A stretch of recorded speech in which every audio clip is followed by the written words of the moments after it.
In Michigan, people have been looking for an elusive gemstone on the shores of Lake Superior for over 100 years.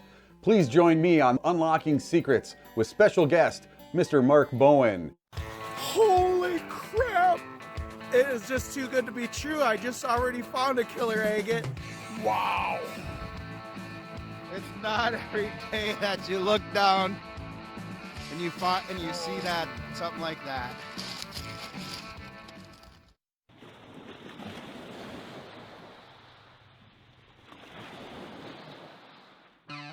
Everyone dreams of finding something undiscovered. Finding treasures others have passed by, hidden in plain sight until someone comes along with the key to discovery.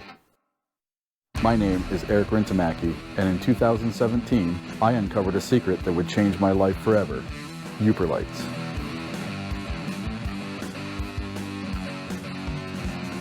And now, because of my success with Uperlights, I am after treasure that everyone can find right here in America.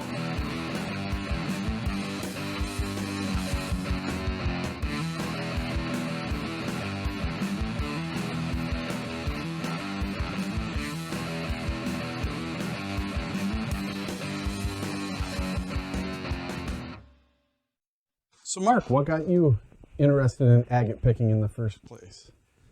I was two-tracking with my parents. We ended up at a place that the locals call the North Beach. And my fiance, Bibi, spotted a couple people on the beach, and she said, "Look at those guys, look like they lost something." And I looked over there, and I was like, "No, those are probably those agate hunter people." It's like, they're looking for this little rock. It's got stripes. It's supposed to be really hard to find. They're supposed to be pretty. People collect them. She's like, "I want to find one." I'm like, "Go ahead. They're really hard to find." I've never found one, and I've lived around here my whole life. And she's like, "Well, what do they look like?" I know that they got stripes on them. Yeah. So, and she's like, "Well, I'm going to try to find one."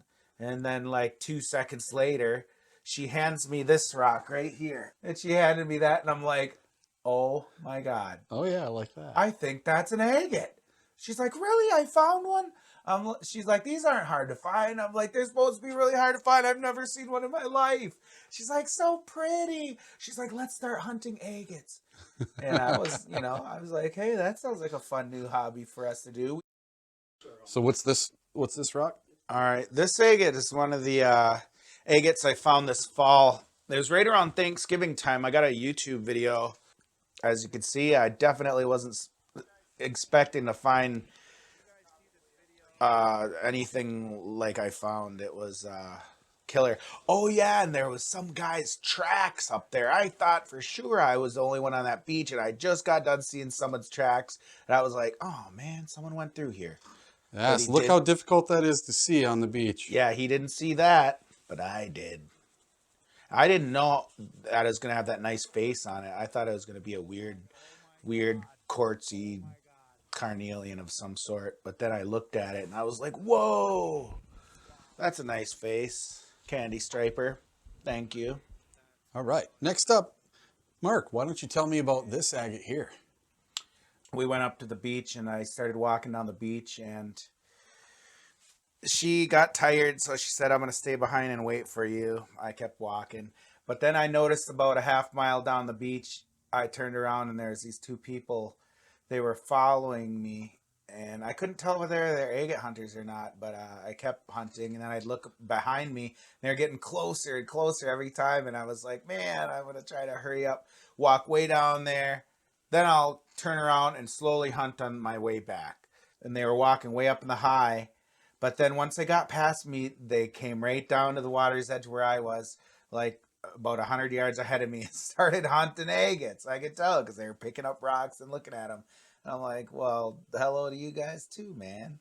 And then I thought, no, don't give up. Just try to keep hunting a little bit longer, even though those guys are up there. And not even 30 seconds after I had made that decision, I looked down and I seen that agate. And you made a YouTube video about it, didn't you? Well, let's check that video out right now. We'll be right back after these commercial messages from our sponsor.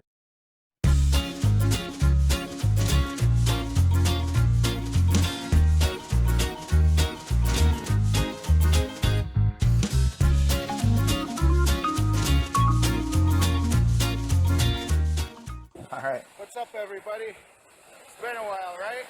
Yeah, so when I found the agate, at that point of the day, they were ahead of me. They walked right over it. BB was behind me. She was tired, and I didn't know that there's going to be more good agates up there, but I had found something good. And a lot of times I'm like, if I find something good, I'm out of here. I'm not going to be greedy and keep hunting until I'm half dead. Like, if I find something good, I'll just say, all right, that's good enough for me, man. I'm going home now, you know, like, leave whatever else is on the beach for anybody else to find. But that one, man, when I found that one, it was like, whoa. Wow, that's pretty amazing. Even just with a little water on it there on the beach. And this one really caught my eye. Oh, yeah, that's, it doesn't get any better than that right there when it comes to high contrast water washed agates, I can tell you that. Now, before you started the video, had you picked it up yet? Actually, I did. Yeah. I picked that one up. I was just like a shark rolling its eyes back and grabbing the bait. When I seen it, it was just body. It was just all. It's hard My not to body pick up a just took stone. over and just went grab that thing. Oh my god! It's hard not to pick it up before you do a video. Yeah, but I put it back down just to make the video. But yeah, that was definitely a spot and grab type thing. Yeah, Mark found a pounder. It's one that we dubbed the God Agate. It is just incredible, red and white with some yellow limonite staining. And it's a big water wash pill with just the whole entire thing's covered in banding. It's the find of my lifetime. And when I found it, all the old timers said, "Don't ever sell that thing because you're never gonna find one of those again." And so far they're right. Buying and selling agates, Lake Superior agates in Minnesota is way more prevalent than over here in the UP. Here it's very taboo. Yeah. People would be like, "Don't insult me by making an offer on my agate collection." Yeah, I've been hunting agates, well, I'm 46 now, so all my life, and I've never found a pounder, and I've never found agates to the level of some of the ones you found in just a few years. So it's all about how much you put into it and how much you get out there and look, going after every storm, getting out there when it's cold and 6 a.m. and snowing and everything else. I've been really lucky. Yeah. So many old timers would be looking at my agate and looking at me with this look in their eye like, "I've been looking for 50 years for this agate." You whippersnapper. "How long have you been hunting?" "Oh, I've been hunting a couple months." They're like, oh. Yeah, they were pretty mad to see me just walk down on the beach at any given day. But I don't know, I guess that's the way it goes, you know. Like, luck favors the newbies. Yes, a lot it of does. times it does. Yeah. Well, thank you, Mark. I really appreciate you coming by today and telling me all these awesome stories. And we'll check out your YouTube channel. Put that right here on the screen. And we'll see you guys next time.